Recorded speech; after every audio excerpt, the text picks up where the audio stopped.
Okay, so you can see this? Yeah. I Are you gonna read it? I mean, I can get my glasses out. It's just Yeah, I can read it. If you actually, do you have a big book with you? yeah, it's yes. Um, Maybe if you could read what I prompt you to. I have my study edition up here that doesn't have the forewords, which is always a Okay, no problem. problem. Okay. All right, so welcome to the Big Book Workshop of the Joe and Charlie Big Book Study. We are on week 2, which the topic is the doctor's opinion. My name is Jessica, and an alcoholic. We as leaders do not consider ourselves to be the gurus of AA. We do not consider ourselves to be experts in anything at all. For those who care to, join me in a moment of silence to remind us of why we are here and the alcoholic who still suffers. And I can't pull up the workshop prayer, so I'm just going to read it for you. Okay. God, let me set aside everything I know about you, AA, myself, and my disease for an open mind and a new experience. Let me be honest and thorough. Amen. For the first Amen. couple of weeks, we will go around the room and introduce ourselves in order to get to know each another. My name is Jessica, and I'm an alcoholic. Hi, Jessica. Hi, I'm Let's see Sarah here. of Alcohol. Hi, Sarah. The purpose of this workshop is to experience the recovery process as outlined in the Big Book of Alcoholics Anonymous, either for the first time again or so that we may better carry out and understand our primary purpose, which is to stay sober and to carry the message to the still suffering alcoholic. We are here to talk about recovery only and go through the 12-step processes outlined in the Big Book of AA. This is not an emotional or intellectual exercise. This is a spiritual exercise so that we can all recover and experience the recovery process as we read it together. It is recommended that anything you hear here that cannot be reconciled in the Big Book, 12 and 12, or any AA-approved literature be simply ignored. This is a non-crosstalk workshop. Hold on one second. Okay, Hold on. I'm going to mute this for a second. all good. Ooh.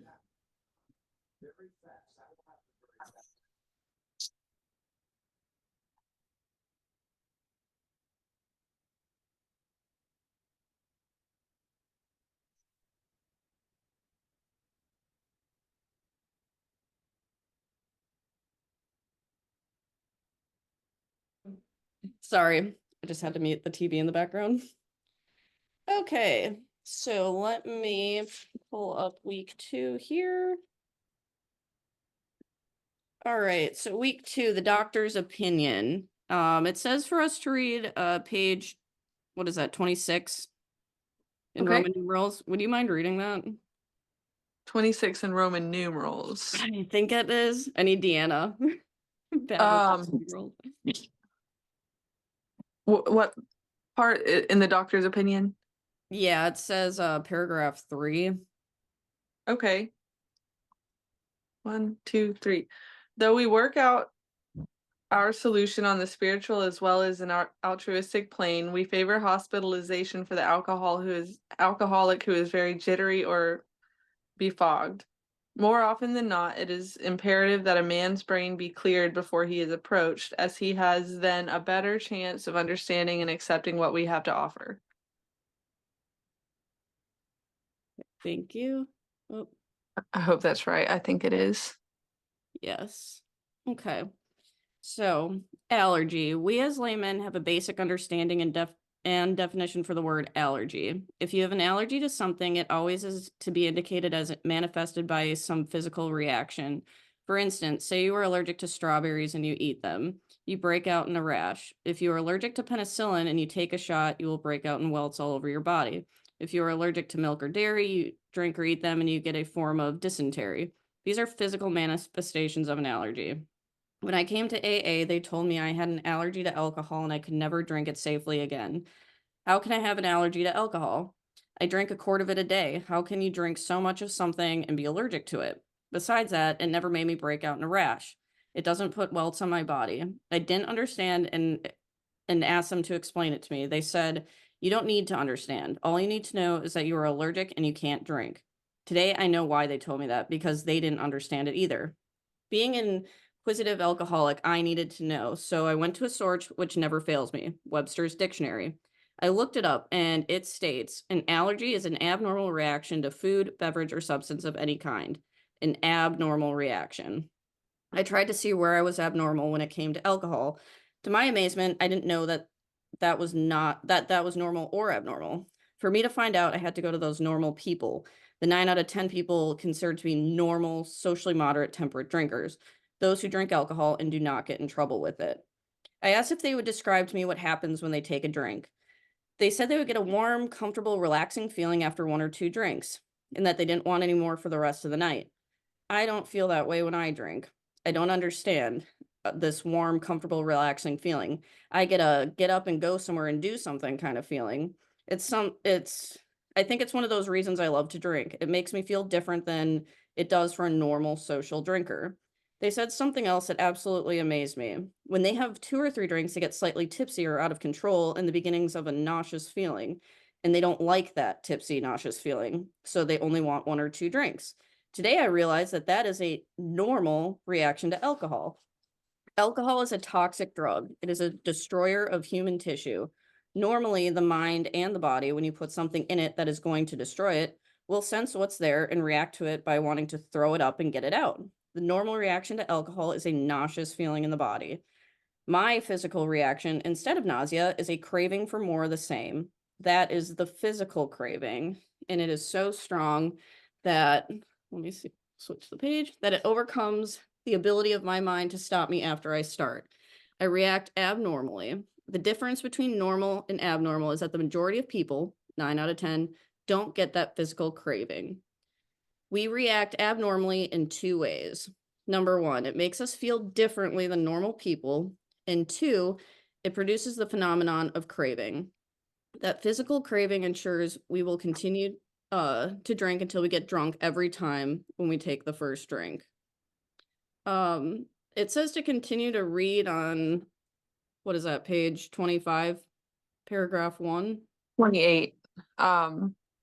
I think I read the paragraph after what we were supposed to read because the paragraph Oh, that's on okay. the last one, but No problem. so the first paragraph says, we believe and so suggested a few years ago that the action of alcohol on these chronic alcoholics is a manifestation of an allergy, that the phenomenon of craving is limited to this class and never occurs in the average temperate drinker.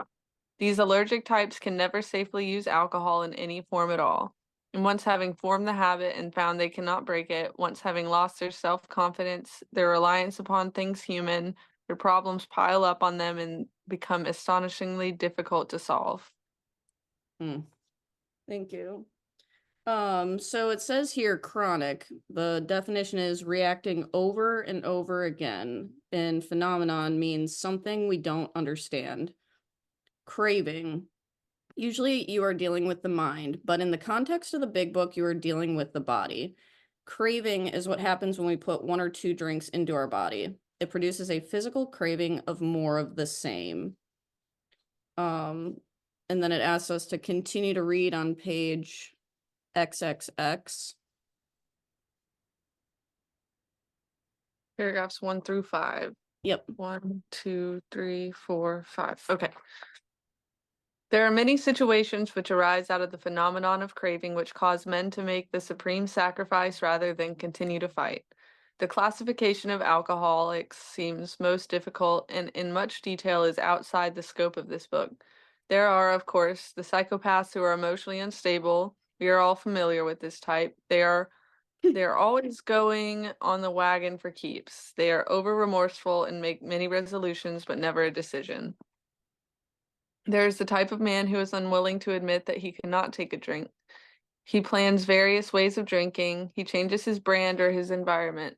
There's the type who always believes that after being entirely free from alcohol for a period of time that he can take a drink without danger. There's the manic depressive type who is perhaps the least understood by his friends and about whom a whole chapter could be written. Then there are types entirely normal in every respect except in the effect alcohol has upon them. They are often able, intelligent, friendly people. All these and many others have one symptom in common. They cannot start drinking without developing the phenomenon of craving. This phenomenon, as we have suggested, may be the manifestation of an allergy which differentiates these people and sets them apart as a distinct entity. It has never been, by any treatment with which we are familiar, permanently eradicated. The only relief we have to suggest is an entire abstinence. Thank you. Thank you. I want to share on that, but the next couple paragraphs do go more into this physical allergy, which I found really important when I first started working the steps, because it was something that I honestly didn't understand. Like, I knew I was an alcoholic and couldn't stop drinking, and I knew when I put the drink down that like I was mentally obsessed with that thought, but it wasn't until I fully understood that, there it's a separation between that obsession and the physical allergy that I like really understood and, could admit the fact that I was an alcoholic and that I was powerless, because it's just something that what I hadn't really heard of, like that actual physical allergy. It was just something that until I was able to like dig into it and understand, I wasn't fully ready to go through step one. So I found this like extremely helpful. So during the era in which this book was written, medical science had not uncovered the chemical breakdown that occurs in the body. That's why Dr. Silkworth called it a phenomenon of craving, something we don't understand. Today, science has discovered the exact reaction that takes place when we ingest alcohol. So for the normal person, the normal social drinker, this is approximately 8 out of 10 people today. If you have a line on the drawing that represents the people who can drink safely and that are at ease with alcohol, alcohol is no problem for them. They take a drink and put it in their system, and their mind and body recognizes it for what it is. The enzyme production breaks down and attacks the alcohol and metabolizes it. The enzymes break it down to the first state, a chemical called acetaldehyde. After a short time, it's broken down into a chemical called diacetic acid. And finally, moreover, to change time to acetone. Acetone is rapidly broke down into a simple carbohydrate, which is made of water, sugar, and carbon dioxide. In normal people, the breakdown of acetone to simple carbohydrates occurs quickly. The body can use that sugar, and the sugar has calories and it has energy. Interestingly enough, they are empty calories, but any of the things necessary for life, such as amino acids, vitamins, etc., is a form of energy the body can use. The body burns up the sugar and stores it as extra fat. The water is dissipated through the urinal and intestinal tracts, and the carbon dioxide is expelled through the lungs.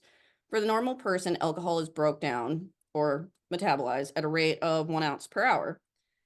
So for the abnormal people, this is what I found really interesting, is that our allergy, we do not break down alcohol or the um, acetone the same. So the 1 out of 2 people who cannot, or 1 to 2 out of 10 who cannot drink safely have a disease with alcohol. By the way, the word disease means something that separates you from a sense of ease. Dis-ease separates you from the normal thing that happens to most people.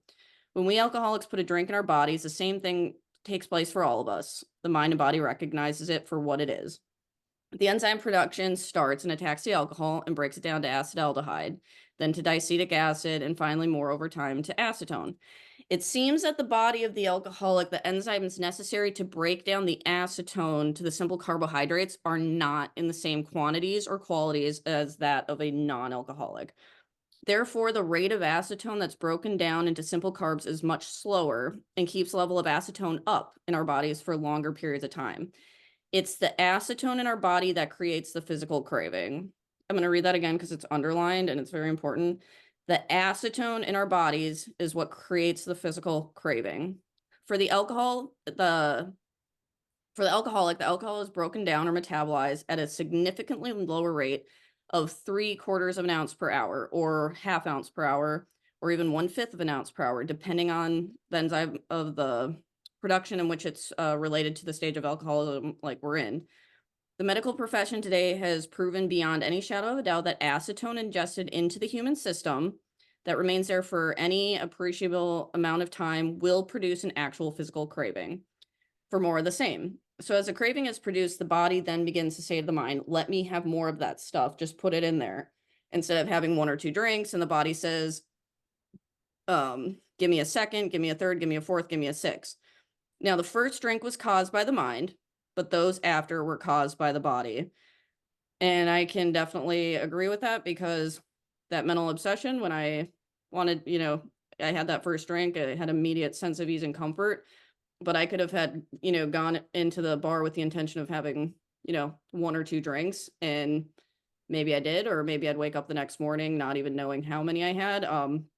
But that's when that physical craving sets in. I had absolutely no mental defense against that first drink or how much I was going to ingest. I had absolutely no mental defense against that.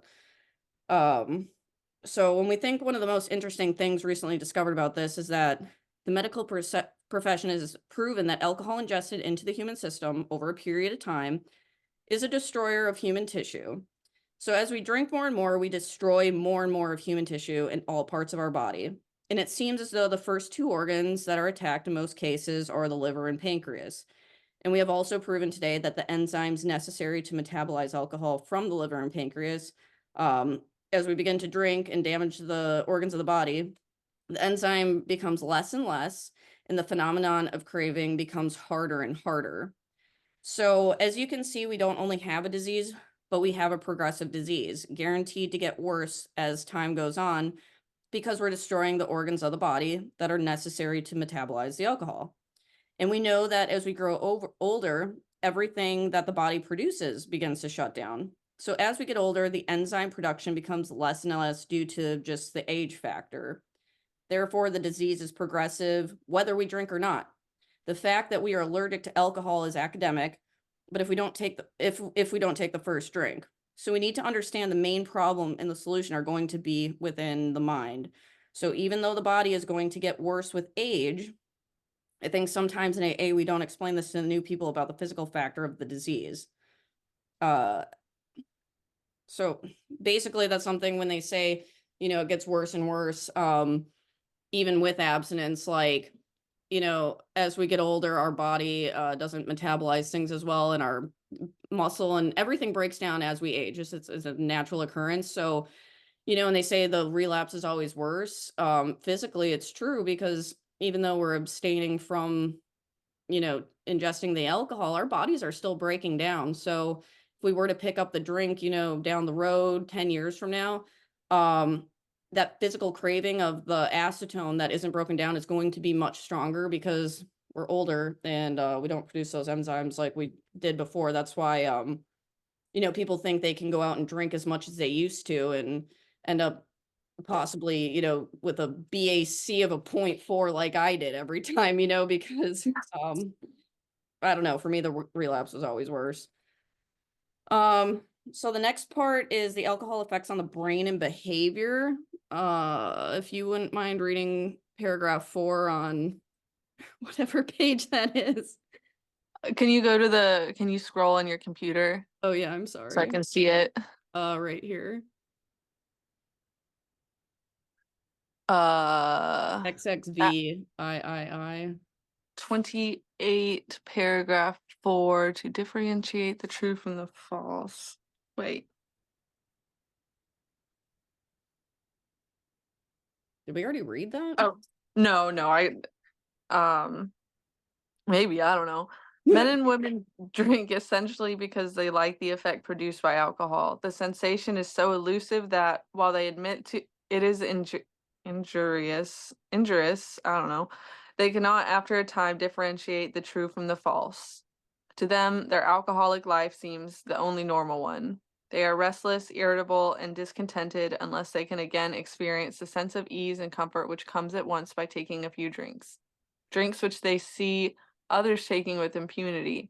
After they have succumbed to the desire again, as so many do, and the phenomenon of craving develops, they pass through the well-known stages of a spree, emerging remorseful with a firm resolution not to drink again. This is repeated over and over, and unless this person can experience an entire psychic change, there is very little hope of his recovery.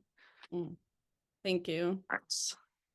So we must understand that if we are going to deal with alcoholics, that practicing alcoholics cannot differentiate the truth from the false. To most of them, what they are doing seems absolutely normal. To the alcoholic mind, it is all the normal people who are abnormal. We surround ourselves with people of our own kind, deluding our minds into thinking that we are different. As far as the practicing alcoholic is concerned, it is the normal drinkers who are abnormal. We can see that drinking is injurious and gets us into trouble, but we really cannot differentiate the truth from the false because to us, we are doing what we consider normal. An obsession of the mind is an idea so powerful that it overcomes all ideas to the contrary. It is so strong that it'll make you believe something that isn't true. When we drank, we had a couple of drinks and it made us feel better. So our minds put those two thoughts together. Feel bad, take a drink and feel better. That is a mental addiction, not a physical one. The mind says it's okay to take a drink, and the mind really believes it's okay. The mind says it'll be different this time. The mind believes it. That is believing a lie. Any alcoholic who believes he can drink successfully believes a lie.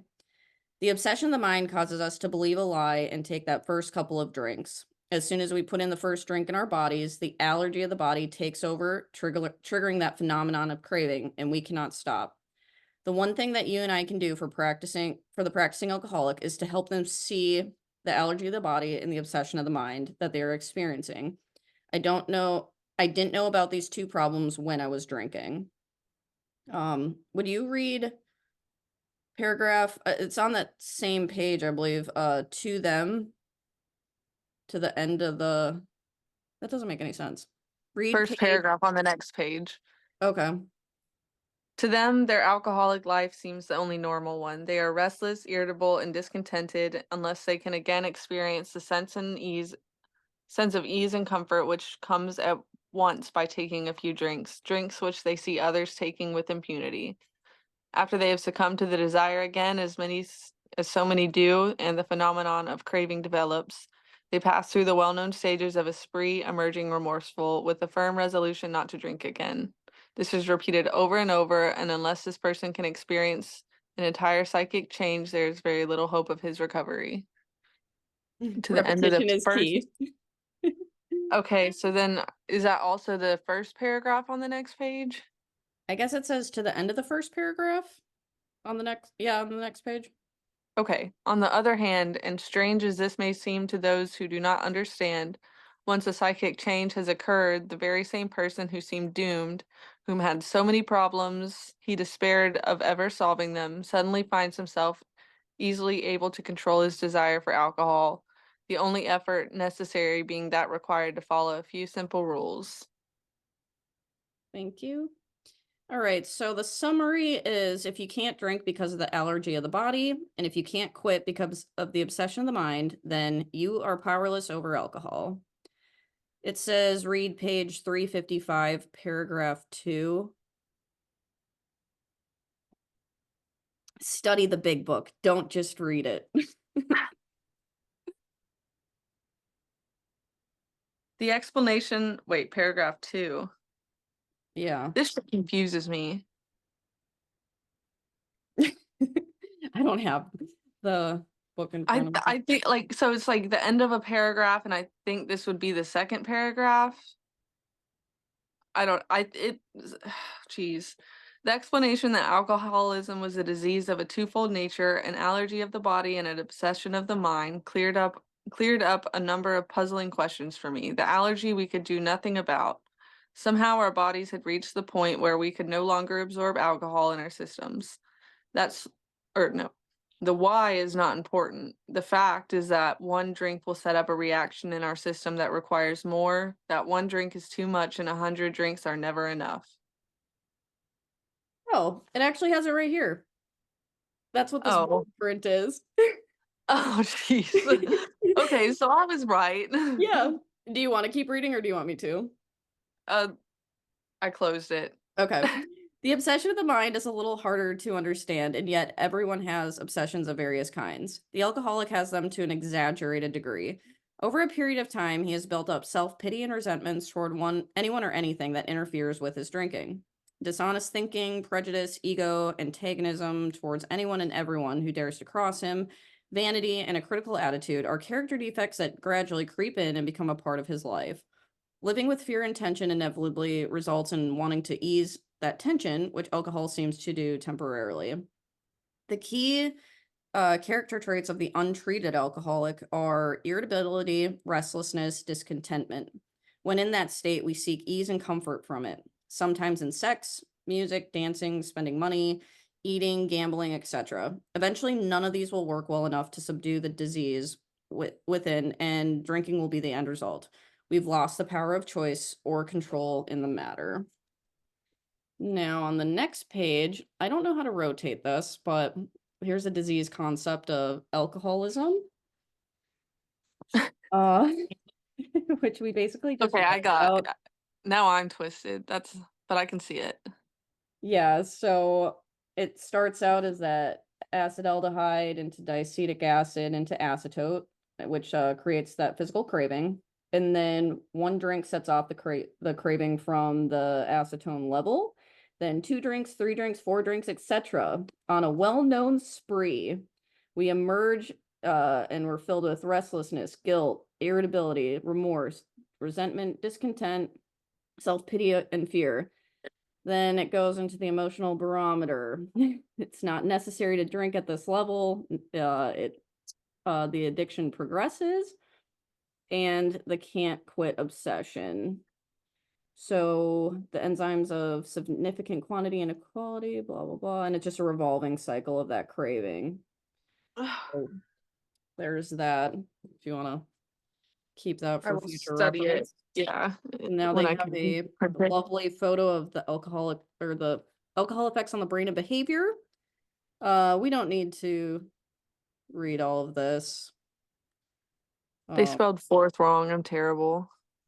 where Fourth stage. I've noticed a couple spelling errors in this, honestly. It's This not reminds me about of that. rehab. Yeah, I know, but it's I mean, I never had this in rehab, so this is cool. Yeah, I mean it's nice being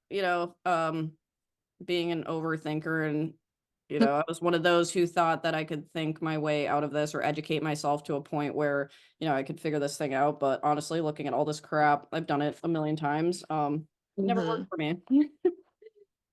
So, the next page, this is the homework assignment. Same thing as the first week. It suggested that you do this right after the workshop and review it with your sponsor before the next meeting. Um, if anyone has questions on it, I'm definitely here to help, but if you do have a sponsor, it's definitely preferred for you to work with them, and they can tell you what to do with that. And then let's scroll to the end here. So that's more homework. And that pretty much wraps it up for week 2. Next week we are going to start on chapter 1 with Bill's story. But did you want to share on anything or elaborate on anything on the doctor's opinion that you found interesting or helpful? Just from my personal dual diagnosis, I thought it was interesting that the manic depressive is just touched on, and he's like, we could write a whole chapter or whatever on that. Oh yeah. I'd like to find wherever that chapter ends up, but that I've yet to. But I mean, I definitely, yeah, I my last relapse was like 4 months, Mm-hmm. and I tried to control it or this or that, but like even though like I probably started with like 1 or 2 days drinking, and then it turned into 3 or 4, and it was like one drink, oh, I can have two or this or that, and it just like was full, like I wasn't aware at the time, but like it was just full-fledged this like coming up with excuses. I didn't want the mental defense against the first drink. If anything, I just wanted more, more, more. Mm. And there was constant physical craving because I did try to limit my days of drinking to when my ex was at work, which is just like insane. That's what was on my mind when I couldn't deal with all the shit that was unraveling. But I mean, it's just all the whole thing rings true. I am aware of my powerlessness at this point in my recovery. Like I know I couldn't handle it at all. I know what it did to my body in 4 months, like Mm. going to the gym and then stopping when I'm drinking. Like the 6 month period before I relapse. Like, I was going to the gym, I was getting stronger, and I had stopped drinking to go to the gym. Because at one point I was like, I went to the gym and I went to go get something to drink and went back to the gym, and I was like, "That is just actually insane." Like, okay, I could get sober and do better at the gym, and so that was kind of my escape from, or not escape, but, like, in a sense, like, it was my replacement because I was going 6 days a week and making it another somewhat obsession, but in a healthier way. Um, but like once I got back to drinking, I mean, I was in school and I hadn't been working out, but I could noticeably tell when I got back to the gym just like how much my body had been torn down Mm-hmm. from like I wasn't eating partially to get more effect, but at the same time like I was just so much weaker. Um I could definitely tell that like 4 months of what I thought was minimal drinking was, which it wasn't, I like how was you described de too, how like you didn't want that mental defense against the first drink. How you were describing like exactly what we just read on page 355, where it was like the alcoholic over time has built up all these resentments toward anyone or anything that interferes with our drinking. Uh, literally, literally. yeah, that's exactly what they said, and I relate with that too. Because I don't know, before I understood this whole thing, like anything I obsessed on became my higher power, which I didn't know at the time. But, Yeah, alcohol was my higher power. Like I thought I had control of it and I would just binge drink or whatever. It was like, oh, I didn't drink every day until I did. And, it was like that's all I thought about. I would wake up and go to work and I'd manipulate and think of, oh, how can I when am I gonna get my next bottle? I gotta do it before the boyfriend comes home, hide yep. it, like, it literally my whole day revolved around thinking about it, and then how I was gonna get it, and when I was gonna drink it, and how much I was gonna have, and that's what it was, that's all I obsessed on, and that was my higher power, that was what r ran my life, and it wasn't until I realized that, like, I literally had no control over that, Right. and there's one of two solutions. Like that obsession of the mind, there's no magical pill that's, gonna take that away. Like you're either what takes away that obsession is either drinking again or replacing that with a higher power greater than ourselves. And I can't tell you when it happened, but I've been in and out of the rooms for God over 10 years, and at some point it was just like um I found that higher power and thank God I don't have that obsession anymore.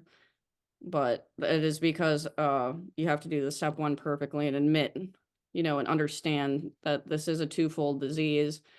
And if you work the steps, I say it every time, but I don't need to believe in a higher power anymore. I know that there is a higher power because I've seen God do these things in my life that they say in this book.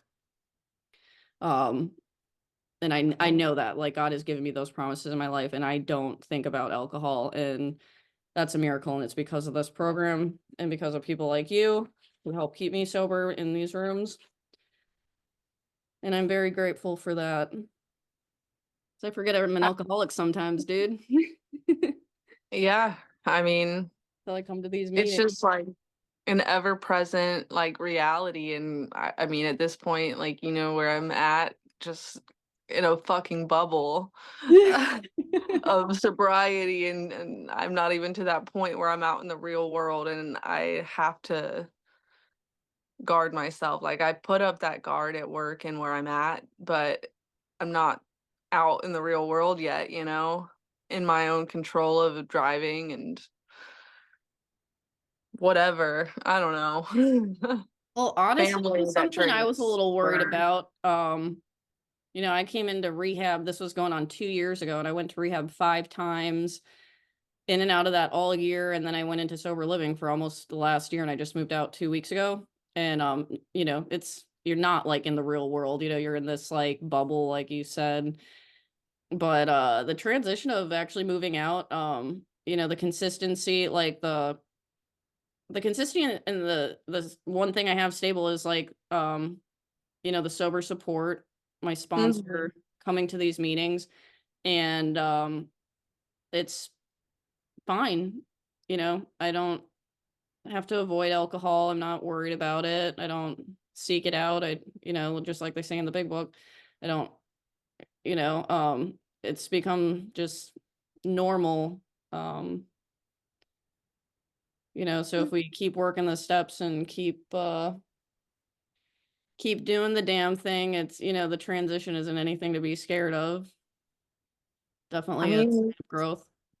yeah, I'm definitely yearning for it. But I do think I need to personally get, further in recovery. Make some amends.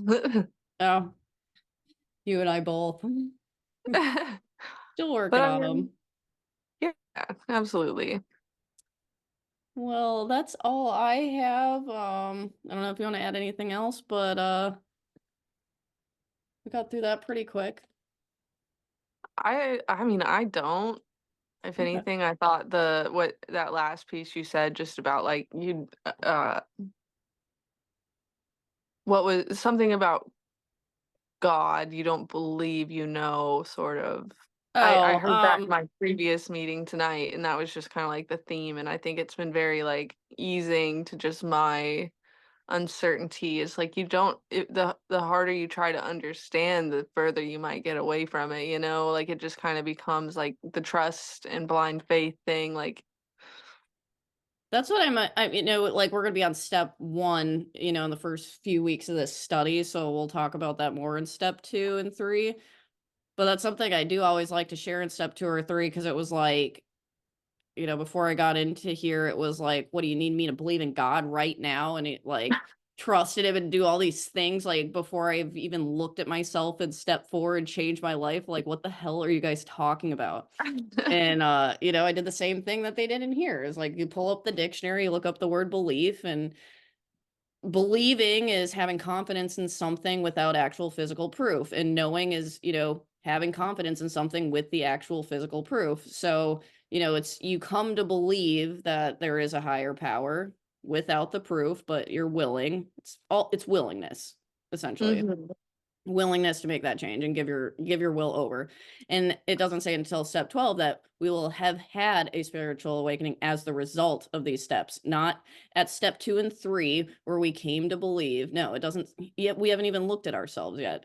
But by the end, it's like I know that there's a higher power. I don't have to just think maybe there is. Like I know because I've worked the steps and gave my will over, and the promises have came true in my life. So there's not a doubt in my mind that um we can be restored to sanity because he's done it for me because I was absolutely insane. Still crazy, but I'm not insane. Right. Getting off that delusion train. Delulu is the only Salulu. I'm starting to think otherwise, but it's still fun to say. I don't All know what right. Well, thank you, Well, Jess. thanks for letting me share. I will see you next week. Bye. Bye. Oh, how do I get out of here?